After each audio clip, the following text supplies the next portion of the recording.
Welcome to Close Listening. I'm Zach Morgenstern, joined as always by silent co-host Ludwig von B. I'm back with another Bruce Springsteen album review today, and today I'm going to argue that Bruce Springsteen made an early foray into the genre known as progressive rock.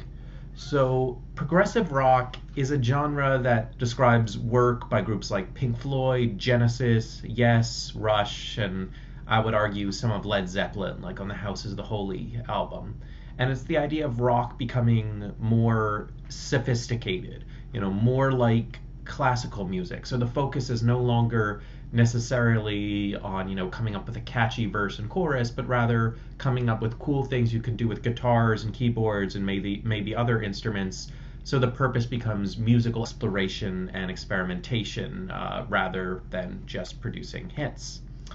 So Bruce Springsteen's music is populist in nature, and thus it's hard to imagine that he could have ever made something that could be called a prog rock album. But I would say he did. And what's even harder to believe is that this prog rock album was only the second album of his career. He would have been 23 years old when he was making this, 24 when it came out. He wasn't a household name yet. Born to Run or Dancing in the Dark did not yet exist. But in 1973, Bruce Springsteen released an album that, in a way, you could argue, was his masterpiece. It's called The Wild, the Innocent, and the E Street Shuffle. So the cover photo for this one is ironically a close-up of Bruce Springsteen's face. And I say ironically because not only does the album's title introduce the name of Bruce's iconic band, but substantively this is truly a band record. This is a record with a big band sound and a lot of instrumental breaks. As I said, it resembles prog rock, and if it was just Bruce Springsteen singing the whole time, I don't think it could resemble prog rock. There is a fair amount of instrumental experimentation on this one. So my theory about why for the album cover for this one is just a close-up of Bruce Springsteen's face. And I should clarify, this theory is almost certainly wrong. I just find it's fun and it works. But my theory is that it sort of looks like Bruce is holding a cigarette. It's as if he's some artsy French director trying to think of his vision for this film, or rather for this album. So it is presenting him as an auteur, a creative genius. So the opening track on this one, the E Street Shuffle, opens with a classical-esque horn riff and then moves into a funky dance number. So this is simultaneously one of Bruce's most and least interesting songs because it largely passes for one of those songs that's just instructions for doing a dance, everybody clap your hands, swing your partner, turn to the right, etc., that kind of music. But it's also musically and lyrically quite complex. This is a very unique song in the Bruce Springsteen canon, which is not to say it's a complete deviation from the work we'd seen from him so far. On Bruce's debut record, Greetings from Asbury Park, a lot of what he did was channeling Bob Dylan. He'd have these rapid fire lyrics referring to a laundry list of characters by mysterious nicknames. And that's what he continues to do in the E Street Shuffle. And because he has these very detailed yet opaque references, it can be hard to tell, are you supposed to be doing deep interpretation with this one? Is it just a fun piece of autobiographical storytelling? Is it all a bunch of nonsense that just sounds cool? The overall impression of this song is, again, like you're experiencing a director, some sort of artist carefully choreographing a vision. Like he's giving these dancers all these character names and then having them move in this elaborate ballet. And there's something going on. It's interesting. You want to look at it, but it doesn't quite add up to having a meaning in the way a straightforward story would. So anyway, track number 2 gets a rambly title. It's 4th of July, Asbury Park, brackets, Sandy. And I heard this one and I thought it sounded vaguely familiar, and I realize it's because I had previously heard it on a Hollies Greatest Hits album. And the Hollies version, just sounds like a conventional Hollies song. Their 3-part harmonies makes it glow beautifully, and the music flows nicely.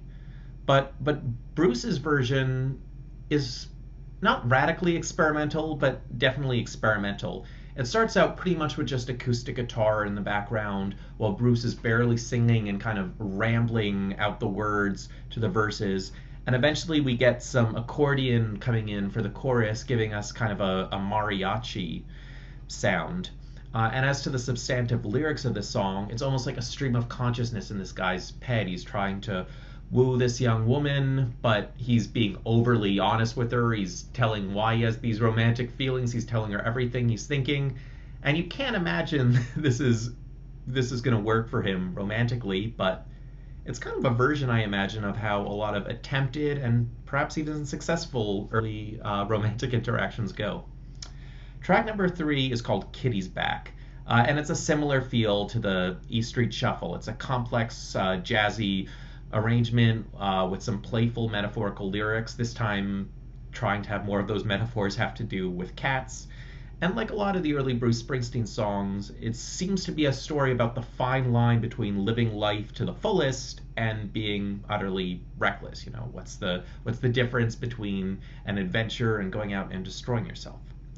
Track number 4 is Wild Billy Circus, and from what I can tell, both listening to it with its thumpy horn sound and looking at the lyrics, it seems to just literally be an account of circus performers going about their day. It's this creative playfulness of disguising a song that sounds quirky because it's literally about a quirky genre of people with these far more opaque metaphorical characters introduced in tracks 1 and 3.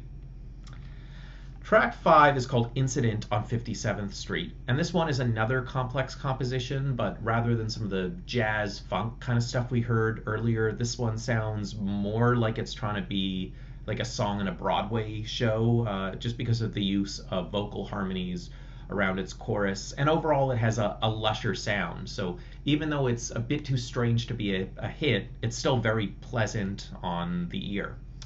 It's about an exploited male sex worker, a theme that you could almost miss because Bruce Springsteen songs seem on the surface to be about these cool, conventionally masculine guys, but Bruce has always had progressive politics, and on his previous album, he wrote a song about a drag queen, Mary Queen of Arkansas.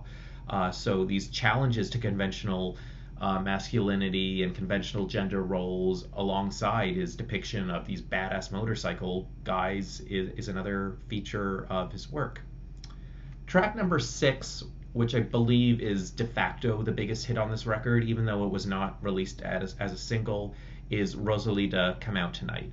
And this one is really building up towards the sound of the songs on Born to Run. You know, it's the one that sounds most like a conventional hit, and you have this big piano-led sound.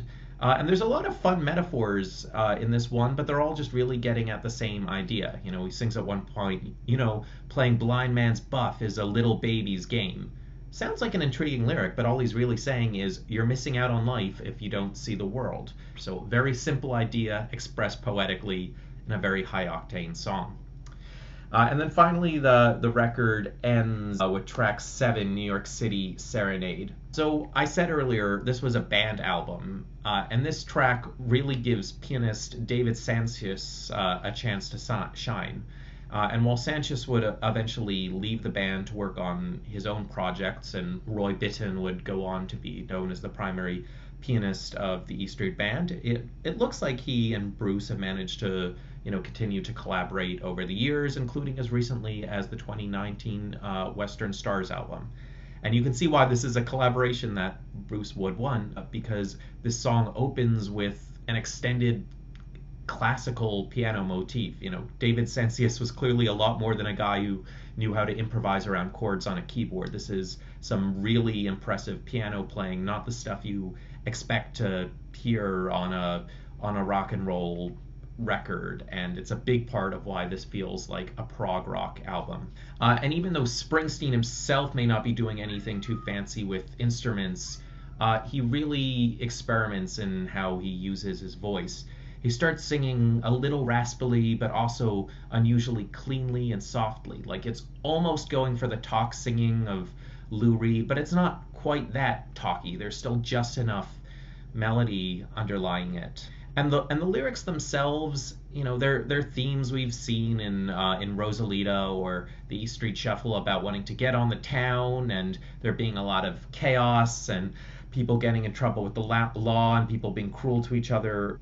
But I think what works about this record is even if you see a lot of overlapping themes that also overlap with Bruce Springsteen's work on many other records, the moods of the music keep shifting, and that's all. It almost works as if to say, look, the world has been full of the same problems for generation after generation.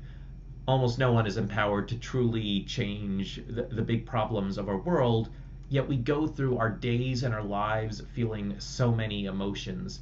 And this one is a sort of blissful melancholy. This person stumbling home at night, maybe in a bit of a drunken haze, but also kind of lucid, needing to go to sleep, but not wanting to go home, sensing there's something going on. It's an odyssey of emotions. And again, not a conventionally catchy song, but a very interesting one. So this album's experimentalism may alienate some listeners, but its range is also its strength. From the sort of learn how to dance to complex poetry of the E Street Shuffle to the big band pop of Rosalita Come Out Tonight to this haunting experimental ending of New York City Serenade.